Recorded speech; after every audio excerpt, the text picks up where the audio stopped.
Deuxième manifestation contre le nucléaire dans le Haut-Rhin cet après-midi.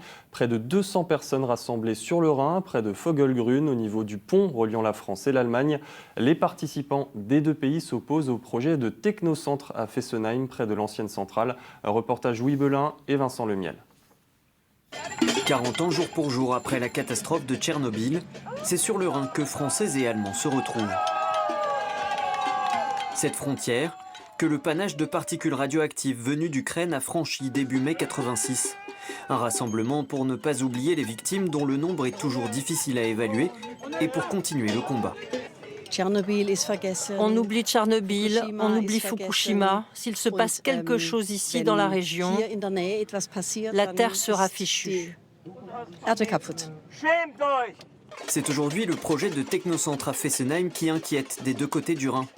Près de l'ancienne centrale nucléaire en cours de démantèlement, EDF souhaite recycler des déchets métalliques très faiblement radioactifs issus de la filière nucléaire. Cela veut dire quoi pour les gens? Ça veut dire que dans quelques années, ils auront des casseroles radioactives, des fourchettes radioactives, des sommiers métalliques radioactifs ou d'autres objets métalliques radioactifs.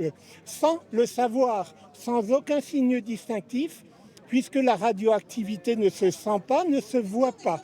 Du métal que les opposants au nucléaire craignent de voir remis en circulation dans l'industrie et dans le commerce. Du métal, comme ces casseroles, que les manifestants font résonner. Désormais sortie du nucléaire, l'Allemagne a choisi une autre solution pour ces déchets métalliques. Nous portons un œil critique sur le projet. En Allemagne aussi, les métaux radioactifs sont refondus. Mais c'est seulement pour réduire leur volume dans les centres de stockage de déchets ou pour construire de nouvelles installations de stockage. Donc tout cela ne sort pas du nucléaire.